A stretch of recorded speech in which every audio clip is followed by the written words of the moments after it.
본 영상은 돼지국밥의 기본 뼈국물 내기 1단계로서 돼지 사골뼈를 고아내어 세척하는 장면이 삽입되어 있으므로 심신미약자들께서도 끝까지 재밌게 봐주시면 감사하겠습니다. 일간국밥 일동올림. 자, 돼지국밥의 기본 중의 기본, 냄새 없는 국물 내기 1단계, 돼지 사골뼈 초벌 그리고 불순물 제거 및 세척입니다. 먼저 일간국밥은 돼지 사골로 국물을 내는데요. 전통이 뭔지는 모르지만 돼지 머리뼈로 국을 내는 곳도 많죠. 그리고 상당히 인기도 많고요. 그렇지만 제가 배운 방법은 돼지 사골뼈입니다. 돼지 사골로 국물을 내면 국물이 뽀얗게 우러나오는 장점이 있습니다. 이렇게 샤꾸로 걷어내주는 이유는요, 미간상 많이 해롭기에 걷어내주고요. 그리고 이 불순물을 제거하지 않으면 나중에 뼈에 찌꺼기가 달라붙어서 최종적으로 국을 낼 때 많이 지저분해집니다. 그리고 어떤 분들은 안 좋은 거품이다, 거품은 무조건 걷어내야 된다 라고 하시는 분들도 있고, 거품은 감칠맛이기 때문에 굳이 걷어낼 필요가 없다. 저도 여러 테스트를 많이 해봤는데요, 굳이 국물을 걷지 않아도 맛과는 크게 연관이 없는 것 같습니다. 그런데 국물이 지저분해지면 안 되기 때문에 저는 일단 걷어냅니다. 그리고 피나 말 그대로 찌꺼기이기 때문에 저렇게 시커멓고 누가 봐도 혐오스러운 찌끄레기는 걷어내 주셔야 됩니다. 말 그대로 미관상으로요. 계속 걷어내 줍니다. 장사하다가 한 30분에 한 번씩 나와가지고 계속 걷어내줘야 됩니다.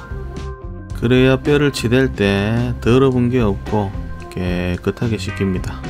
의식적으로 계속 걷어야 돼요. 지금은 국 끓이는 게 아닙니다. 본격적으로 국 끓이기 전에 뼈를 한번 초벌해서 한번 익혀서 더러운 거를 빼주는 과정 되겠습니다. 짬날 때마다 나무 주걱으로 계속 젖어야 됩니다. 파디베야 됩니다. 파디베. 그리고 동네에서 국밥집 하는 아재가 국밥 리뷰를 하고 댕기니까 우리 구독자님들께서 니는 어디서 장사하노? 라고 궁금해 해주셔서 많이 감사드립니다. 공개하기가 어려운 점 양해 부탁드리고요. 혹시나 저를 아시는 분들이나 단골 손님들께서 저를 보시고 조용히 즐겨주시면 감사하겠습니다. 초벌이 끝난 사골뼈는 흐르는 물에 손으로 매매 문대줘야 되고요. 간혹 소를 쓰시는 분도 있고 다른 수세미 많이 쓰십니다. 그런데 저는 면장갑 끼고 손으로 문대는 게 가장 좋더라고요. 이 손에 촉감이 살아 있어야 되기 때문에 두꺼운 걸 끼서도 좀 어렵고요. 저는 면장갑이 제일 좋고요. 그리고 솔로도 해봤고 많이 해봤는데 손이 제일 좋아요. 그리고 흐르는 물에 해야 좋더라고요. 물이 좀 낭비되는 면이 있긴 한데 그래도 어쩔 수 없습니다. 근데 쇠수세미는 절대 쓰시면 안 되고요. 잘못하면 절단 납니다. 그래서 보이시는 게 골입니다. 골. 사골. 골 안에 들어있는 골. 저게 쏙 빠져나와야 됩니다. 계속 합니다. 계속 치댑니다. 요즘 국밥집 유행을 좀 하는 것 같더라고요. 유행이 좀 지났나? 최근에 2024년도 장사가 하도 안 되니까 배달집들이 좀 흥행하면서 코로나가 오면서부터인지 돼지국밥집들이 엄청나게 많이 생기더라고요. 일반 사람들이 볼 때 돼지국밥집이 상당히 좀 쉬운 이미지인가 그것까지는 제가 잘 모르겠는데 간단하게 보면은 쉬울 수도 있어요. 국을 그냥 끓여 놓고 김치 몇 조각이 내주고 밥이랑 국 나가면 게임 끝난다 이런 생각을 좀 할 수 있는데 국을 고우는 것부터 고기 삶는 것까지 전공정을 다 보시면 생각보다 준비하는 시간에서 박살날 수 있습니다. 그런데 프랜차이즈 체인점들은 고기는 직접 삶는 곳도 있고 조금 규모가 있는 곳들은 고기도 삶은 고기로 납품을 받고, 국도 그냥 수돗물에 식강에 수돗물 넣고 거기에 일정 부분 사골 농축 엑기스를 탑니다. 그냥 물에 엑기스 타는 거예요. 겔포스 같이. 그러면 국이 하얗게 변하죠. 그럼 끝난 거예요. 그러면 이제 뚝배기에다가 고기 담고 엑기스 탄 국물, 농축액 탄 국물을 넣고 끓여서 나가면 되죠. 그게 프랜차이즈 아니겠습니까? 그게 체인점이죠. 그거 하려고 국밥집 하시는 분들은 몰라요. 얼마 못 갈 거예요. 왜냐면 요즘에 우리 국밥 형님들이 눈이 엄청나게 높아졌어요. 웬만하면 다 잡아냅니다. 그냥 뭐 엑기스, 뭐 우유, 프리마 가루 탔다 오만 소리 다 나오는데 실제로 프리마 타는 집들은 요즘 같은 세상에 잘 없고요. 그래도 제가 몇 군데 아는 곳 있습니다. 프리마도 타고 하는데 기가 막히게 맛있다 하고 먹습니다, 사람들. 그리고 국물 하얗게 내려고 우유 넣는 집들도 간혹 있어요. 삼계탕 집에서 이 기술을 좀 많이 쓰는데요. 이것도 미세하게 넣으면 컬러가 뽀얗게 또 돌아가면서 우리 국밥 형님들이 절대 그 정도는 판별을 할 수가 없어요.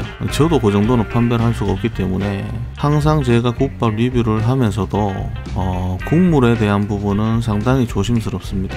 돼지 머리뼈가 들어갔니, 사골이 들어갔니, 이런 정확한 판단을 내리는 것은 눈으로 보지 않고는 좀 불가능하고 맛으로는 어느 정도 유추하는 것이지 이거를 뭐 정확하게 내가 이거는 머리뼈입니다, 이거는 좀 어렵고요. 그렇지만 그 특유의 맛이 나는 곳이 있어요. 그런 곳들을 제가 또 얘기를 해드리는 거고, 뭐 그런 거 아닐 경우에는 대부분 사골 위주로 쓰시죠. 요즘에는 사골이 제일 낫습니다. 가장 보편화되어 있는 뼈는 돼지국밥에서 사골뼈입니다.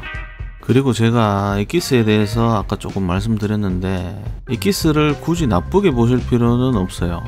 말 그대로 엑기스는 같은 사골로 대량으로 공장에서 농축해서 만든 농축 엑기스거든요. 그렇지만 함량이라든지 이것저것 잡스러운 것들이 좀 많이 들어갔기 때문에 그렇고, 엑기스를 사용해서 식당을 잘 운영하고 계신 분들도 많고 엄청나게 잘 되는 식당도 많고 음식도 맛있는 곳이 있습니다.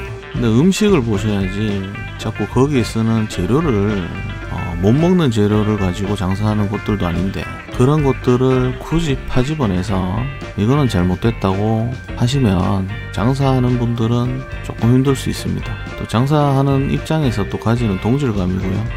그리고 이 국물 컬러 한번 보세요.